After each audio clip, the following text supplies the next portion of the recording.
भारद्वाज और आप देख रहे हैं नेक्स्ट 9 लाइव। हर रोज की तरह आज भी करेंगे आपके साथ बात किसी और को लेकर नहीं बल्कि एसडीएम ज्योति मौर्य को लेकर।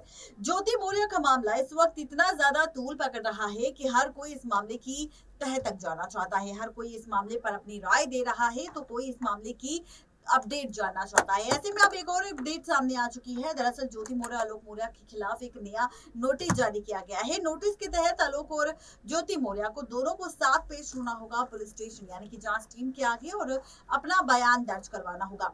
आपको बताते चले कि यहाँ पर दोनों का बयान दर्ज पहले तो आमने सामने बैठाकर किया जाएगा रिश्वत खोरी के मामले में, और उसके बाद अकेले में दोनों से पूछताछ की जाएगी। इसी के साथ आपको बताते चले कि अब खबर मनीष दुबे को लेकर आ चुकी है। दरअसल खबर ये है सोशल मीडिया पर कि मनीष दुबे के खिलाफ पुलिस ने कड़ा एक्शन ले लिया है। पुलिस आधी रात को 12 बजे मनीष दुबे के घर पर पहुंची और उन्होंने मनीष दुबे को गिरफ्तार कर लिया। आखिर क्या है इसके पीछे की पूरी खबर, तो देखिए खास मनीष दुबे को लेकर इस वक्त आ चुकी है बहुत ही बड़ी खबर सामने। कहा जा रहा है कि मनीष दुबे को आधी रात को गिरफ्तार कर लिया गया और यहां पर पुलिस ने आधी रात को मनीष दुबे के घर पे जाके उन्हें अरेस्ट कर लिया। आपको बताते चले कि आखिर इस खबर के पीछे की पूरी सच्चाई क्या है, लेकिन वो जानने से पहले जानेंगे हम कि आखिर मनीष दुबे कौन से पद पर है और कौन सी परीक्षा उन्होंने पास की। एसडीएम ज्योति मौर्य के प्रेमी होमगार्ड कमांडेंट मनीष दुबे जो इस वक्त सुर्खियों में बने हुए हैं। सर्च इंजन से लेकर सोशल मीडिया तक लोग उनके बारे में जानना चाहते हैं। यूजर्स इंटरनेट पर उनकी पर्सनल जिंदगी के बारे में और उनके प्रोफेशनल जिंदगी के बारे में सर्च कर रहे हैं।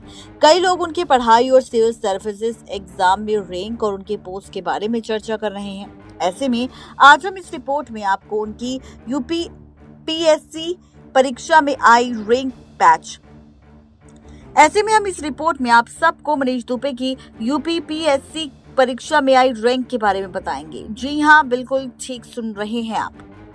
मनीष दुबे सुल्तानपुर जिले के प्रतापपुर ब्लॉक के रहने वाले हैं, जो कि इस वक्त मौजूदा समय में होमगार्ड कमांडेंट के पद पर गाजियाबाद में तैनात हैं। उनके पिता का नाम मनोज कुमार दुबे है। माता और अन्य परिजनों के बारे में कोई जानकारी नहीं है। पहले मनीष दुबे सॉफ्टवेयर इंजीनियर थे। 33 साल के मनीष दुबे मैरिड बताए जाते हैं। खबरों की मिली जानकारी के अनुसार उन्होंने अलीगंज के निकट आर्य समाज मंदिर में लव मैरिज की थी। खबरों की मिली जानकारी के अनुसार मनीष दुबे ने 2015 की यूपीपीएससी परीक्षा पास की थी। परीक्षा में उनकी 42वीं रैंक आई थी। इसके बाद 27 जून 2016 को उन्हें जिला कमांडेंट के रूप में नियुक्ति मिली। वो 2 साल के लिए प्रोबेशन पीरियड पर भेजे गए और इस दौरान उन्हें 23 अगस्त 2017 को अमरोहा जिले में भेज दिया गया। इसके बाद 30 जून 2022 को उनकी पोस्टिंग सोनभद्र जिले में हो गई, लेकिन यहां उनका ट्रांसफर रद्द कर दिया गया। इसके बाद 28 जुलाई 2022 को उन्हें गाजियाबाद में होमगार्ड कमांडेंट के तौर पर भेजा गया। वहीं पर उनकी मुलाकात ज्योति मौर्य से हुई और ज्योति मौर्य के विवाद को लेकर आने के बाद गाजियाबाद से महोबा में उनका तबादला कर दिया गया। एसडीएम ज्योति मौर्य का पद बड़ा है। दरअसल यूपीपीएससी में 1 से 20 रैंक पर एसडीएम का पद मिलता है, जबकि होमगार्ड जिला कमांडेंट या डीएसपी का पद 20 से लेकर 70 रैंक के बीच मिलता है। इसके लिए उम्मीदवार को शारीरिक दक्षता परीक्षा पास करना अनिवार्य होता है। इसमें उम्मीदवार के सीने की लंबाई चौड़ाई मानक मान जाता है, जो कि कैंडिडेट इन सभी मापदंडों पर खरा उतरता है। वही डीएसपी या जिला कमांडेंट होम के पद पर तैनात किया जाता है। अब इसी के साथ आपको बता दें कि अब खबर सामने ये आ चुकी है कि साल 2 साल पहले शादी के बंधन में बंध चुकी है एक्ट्रेस, पैच बंध चुके हैं मनीष दुबे। जी हां, आपको बताते चले कि मनीष दुबे को लेकर एक और खबर सामने आ चुकी है, जहां पर मनीष दुबे को कुछ वक्त के लिए निलंबित कर दिया है। लेकिन निलंबित होने के बावजूद भी खबर ये आई है कि अगर मनीष दुबे पर चल रही जांच अगर 3 महीने तक चलती है तो उनकी सैलरी उन्हें 50% तक दी जाएगी। अगर यही केस 6 महीने तक चलता है तो उनकी सैलरी 75% तक मिलेगी, और ये केस अगर 6 महीने के ऊपर जाता है तो मनीष दुबे को उनकी पूरी सैलरी दी जाएगी।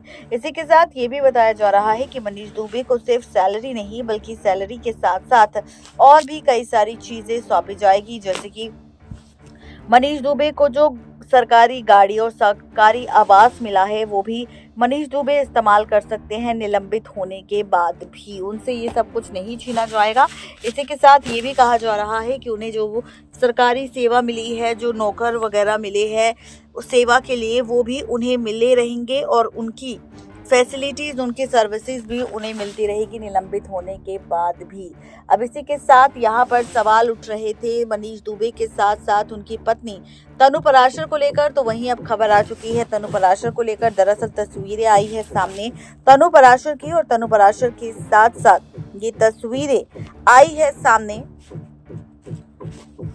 मनीष दुबे की, जहां पर शादी की तस्वीरें सामने आई है। और यहाँ पर कुछ पेपर्स भी सामने आए हैं जिसमें दावा किया जा रहा है कि मनीष दुबे ने 2 साल पहले तनु पराशर के साथ शादी की थी, वो भी लव मैरिज। तनु पराशर और मनीष दुबे की शादी के साथ उनकी आधार कार्ड और उनका आइडेंटिटी कार्ड भी इन पेपर्स के साथ जुड़ा हुआ है, जहां पर इन सबूतों के सामने आते ही अब सवाल खड़ा ये हो रहा है कि अगर मनीष दुबे ने 2 साल पहले वाकई शादी की थी यहाँ पर तनु पराशर के साथ, वो भी लव मैरिज, तो अब वो आखिर क्यों अपनी पत्नी को तलाक देना चाहते हैं। मनीष दुबे भी बार बार कोर्ट में अपनी पत्नी तनु पराशर से तलाक की अर्जी डाल रहे हैं, जहां पर दूसरी तरफ ज्योति मौर्य भी लगातार अपने पति आलोक से तलाक की अर्जी डाल रही है कोर्ट में। इसी के साथ आपको बताते चले कि अब खबर एक और आ चुकी है। दरअसल दावा किया जा रहा है, जहां पर लोगों का कहना है कि यहाँ पर मनीष दुबे को प्यार ज्योति मौर्य से नहीं बल्कि उसकी पोस्ट और उसकी पावर से है। इसी वजह से वो अपनी पत्नी को तलाक देना चाहता है और ज्योति मौर्य के साथ शादी के बंधन में बंधना चाहता है। अब सवाल तो ये है कि अगर वाकई इन खबरों में बिल्कुल भी सच्चाई होती है, अगर वाकई लोगों का कहा सच होता है, तो क्या ज्योति मौर्य इतनी बेवकूफ है कि वो एक ऐसे प्यार के लिए खुद के रिश्ते को हमेशा के लिए छोड़ देगी जहां पर उनका पति, बच्चे और परिवार है। यानी कि यहाँ पर कई सारी बातें हैं, कई सारी चीजें हैं जो सवाल खड़ा करती है, और इन्हीं सवालों के साथ खूब सारी चर्चा लगातार हो रही है। इस बारे में आप क्या कहेंगे जरूर बताएं नीचे दिए गए कमेंट बॉक्स में। नेक्स्ट 9 लाइव की रिपोर्ट। तो देखा आपने, ये थी आज की खास रिपोर्ट मनीष दुबे को लेकर। किस तरह से मनीष दुबे को किया गया गिरफ्तार, कैसे मनीष दुबे के खिलाफ लिया गया एक्शन, और मनीष दुबे की गिरफ्तारी के पीछे की क्या थी असली वजह, क्यों रात को 12 बजे मनीष दुबे हुए गिरफ्तार, इसका खुलासा हमने कर दिया है हमारी खास रिपोर्ट के जरिए। अब सवाल ये है कि आखिर मनीष दुबे के साथ साथ इस मामले की तहकीकात किस ओर जाएगी, जहां पर ज्योति मौर्य पर कड़ा एक्शन लिया गया, दोनों के खिलाफ नोटिस भेजा गया, तो क्या अब नोटिस मनीष दुबे को भी मिलेगा? अगर यहाँ पर इस लेन देन के आरोप में ज्योति मौर्य के साथ नाम अगर मनीष दुबे का जुड़ा हुआ होगा, तो क्या मनीष दुबे को भी नोटिस दिया जाएगा? क्या मनीष दुबे से भी सवाल पूछे जाएंगे? सवाल कई सारे हैं, लेकिन क्या कुछ होगा ये तो आगे आने वाले वक्त में पता चलेगा।